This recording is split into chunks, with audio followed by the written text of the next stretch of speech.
Hello and welcome back to another TEKDEP tutorial. My name is Nicholas and today we are doing a full teardown and repair guide for a Razer Blade 18-inch. This model specifically is the RZ09-0484 and this is a gaming laptop. So if you haven't seen anything like this before, this will be a beginning to end tutorial on the entire disassembly, but we are also sprinkling in specific repair guides that you can follow along to. So if you don't want to see the whole thing and you just need to repair something like a speaker or a battery, don't worry, we have timestamps in the description and along the video headline so you can follow along to whatever you need.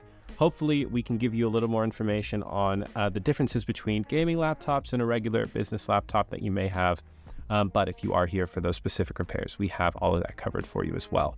And if you follow along through the video, you'll see that all of the parts from this specific computer will be listed in the description on our website.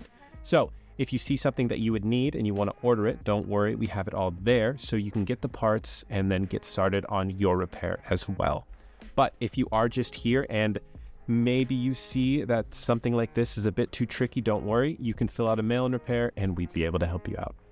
With all that being said, let's go ahead and get started. All right, so the first thing to do, like any repair, is on the back, it does have the standard T5 screwdrivers that a lot of the new computers will have. T5 is going to be the standard all the way in order to take off the back plates, and we'll start with all of the screws along the outside.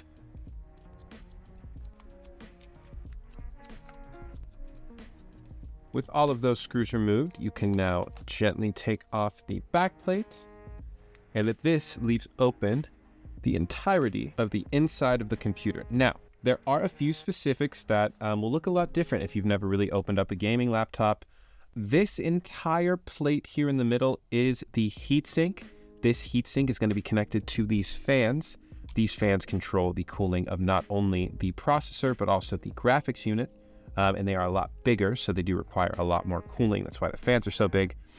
Certain computers like this one do have a fan on the battery as well. This regulates the cooling on the battery to help perform better when it is under high stress and it requires more power. You'll also notice some other things like the RAM slot covers, as well as an extra NVMe slot. So this is the storage. A lot of older computers won't have this, but the newer computers will have another NVMe over here. And then all the normal stuff like a CMOS battery, speakers, and the Bluetooth and Wi-Fi chip. But in this case, we're going to start probably with the thing that most people will be replacing a lot, which is either the fans or the speaker. Speakers are rather easy, but before you start on any repair, we will always have to take off the battery because you do not want to damage anything. So in order to take the battery off, simply just use a pry tool or your fingernail and go in and gently get under the tag and shimmy out the cable.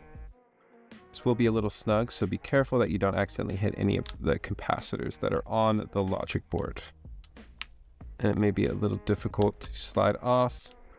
Be a little careful. Make sure that it is unplugged. Then after that is unplugged, the computer is fully discharged. In order to verify that it is discharged, simply open it up and press and hold the power button for about 10 seconds. This will make sure that all of the power in the board is completely out and then it's safe to work on. Once you're done with that, we can now start by undoing some of the first steps. So to do the speakers on this one, it's pretty easy. They have two connections here onto each side of the motherboard and then about 3 screws. We'll start with the left one.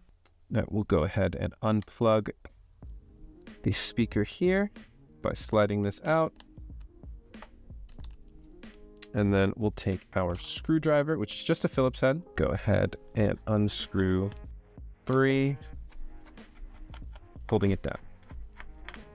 And with that, we can gently remove the speaker. Same thing on the other side. Remove the connector to the motherboard.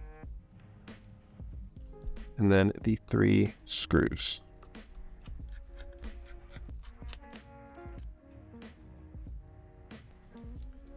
Now that the speakers are out, It is simply as easy as pushing them back in and then installing the cables into the side while screwing in all the 3 screws, and that's it. That would be how you replace the speakers on the unit like this. We'll move on now to the fans, which is going to be another one that a lot of people will need to swap out in case something is not working correctly. Now, these have 2 connectors down here connected to the motherboard, and then they also serve as a cable management system along some of the functionality cables that go to the display. So in order to undo it safely, we'll start with the right speaker. We'll undo the display cable simply by grabbing on the tab that's on top of it and then pulling from the other side until it pops up like so, and then undoing it through here. And then we'll also go ahead and undo the small fan connector on the bottom. Once that is done, it does have 2 screws, one up on the top and then one down here at the bottom, both Phillips head. Then once we're done with that, you can simply just lift up, pull out gently, and we'll move on to the other side. Same thing.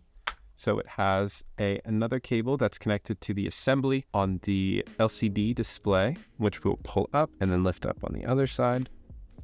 And then it also has the Wi-Fi and Bluetooth antennas here, which we will go ahead and just pry off gently.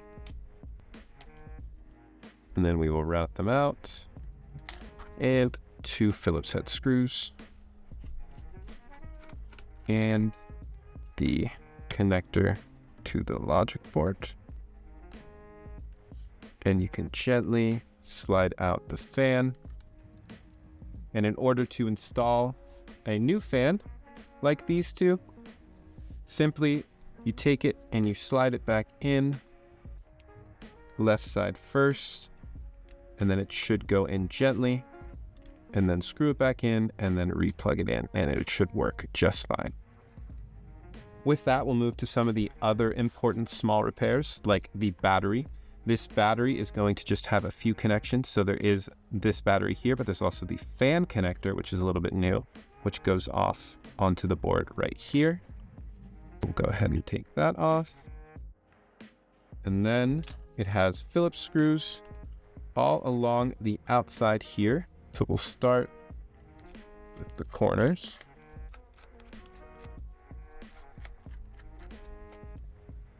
And once they're all unscrewed, oh, I did miss one. So there is one, or top left, all of them are unscrewed. You can just go ahead and simply lift up and take the battery off like so.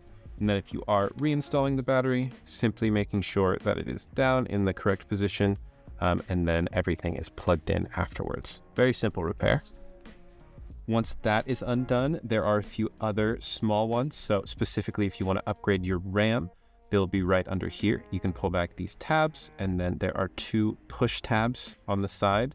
So you won't push them down, you will pull them out. So pulling each one of them out as such, and you can just do that with your thumbs. Then that will pop up, then simply grab it out gently. And then if you wanted to reinstall it, you just have to push in at an angle like such, and then gently push down until these clips go apart. And that's it. You do the same with this side here. DDR5 memory being very expensive now. Do not lose these if you do take them out, because they are worth their weight in gold. Now we'll move on to our 2 chips. So one is the Wi-Fi chip.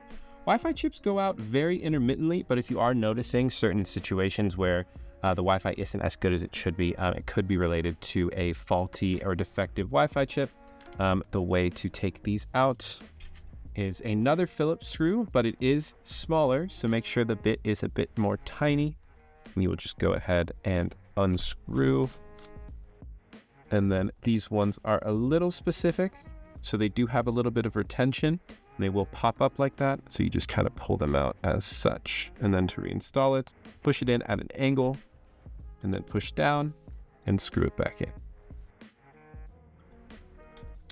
Same thing with your drive. Now these drives are just a longer version of that, but these do have the important information on it. So when you are handling something like this, be very careful. Same thing. Undo that. It will pop up because of the retention. Then you simply pull out diagonally, and there we go. With all of them out, there's only one more thing to remove, and that is just the main logic board, and that logic board has a bunch of stuff connected to it. So we'll start by probably undoing all of these cables down at the bottom, and then go around the outside and remove all of the screws that are holding it into the top case.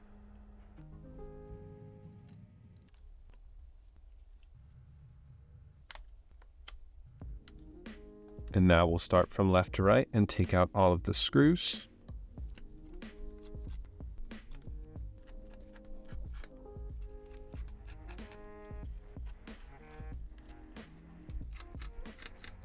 Once all the screws along the bottom are taken off, we can now move on to these two up here. They are a little hidden, but do not forget them. And then once they're all taken out, you can go ahead and gently lift up by not bending the motherboard and remove the entire piece. This is what a gaming motherboard will look like. This one specifically has an i9 and an NVIDIA chip. This will also be listed on our website, so if you do want to look at this, feel free. And I think this is a good time to note, if a logic board replacement or something along those lines is something that you're looking for certain computers like this, but you've gone through the video and you don't really think that it's something that you want to continue doing, don't worry, we can handle it. On our website, we have a mail-in repair section, which can handle just about every laptop you can think of. We work on MacBooks, we work on PCs, we work on gaming laptops just like this one. So feel free to take a look. It's a free quotation. Go ahead and fill out the form, and then we send you a quote within a couple of hours. And if you decide to go through with it, we can get that set up for you. And we also do data recovery. So if there's for some reason, I know this isn't something that you want to happen, but if for some reason your data is corrupted or your drive is defective, feel free to send it in. We cover all types of levels of data recovery, and we give you a quote with our diagnostics. So don't worry, it is something that we can help you out with. Feel free to take a look. All right, and just about done. There are only a few more repairs to think about, but we will move on now to the display. Think of this display as something that you could do even if everything is still in. So you don't have to take everything off in order to undo the display. All you need to do is undo these cables, which I showed you earlier in the video, and then start by undoing the screws over here that are holding down the hinge protector and the hinges. We'll start with the top left.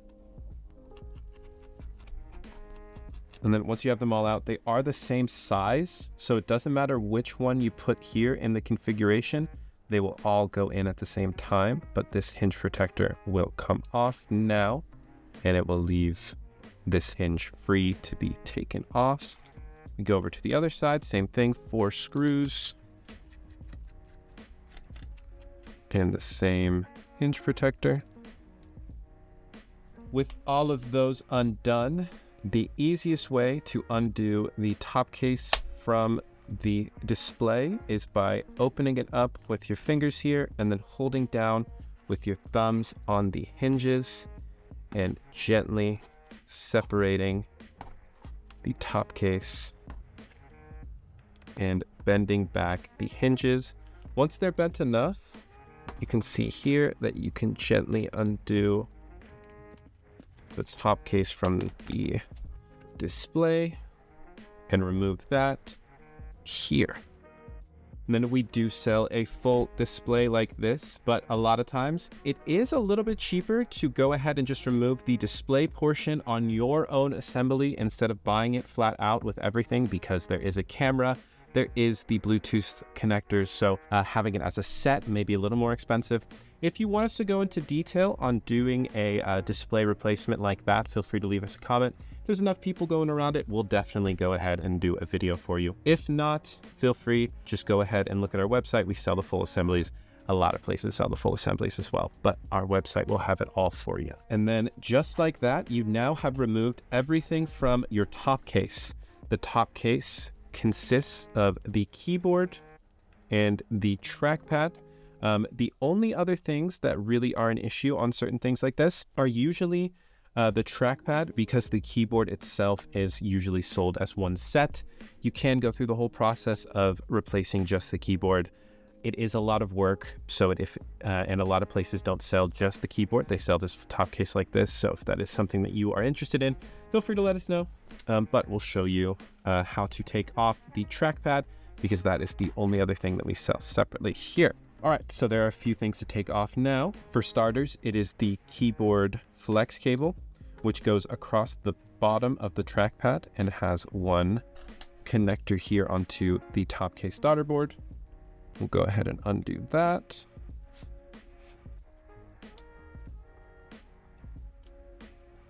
And then it has a bit of tape here in the middle, which will gently lift up.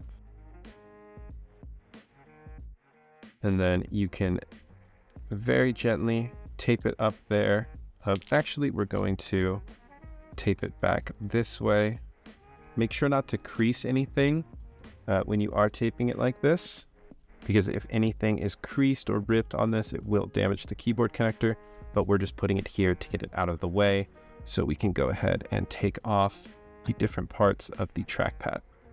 There's also the trackpad flex cable, which is going to be down here, which we will also take off.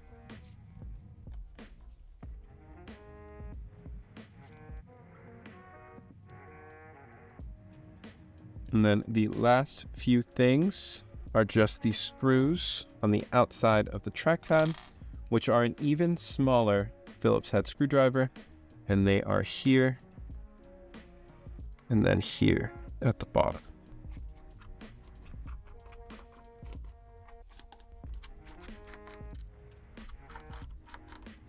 And there's one here in the middle as well.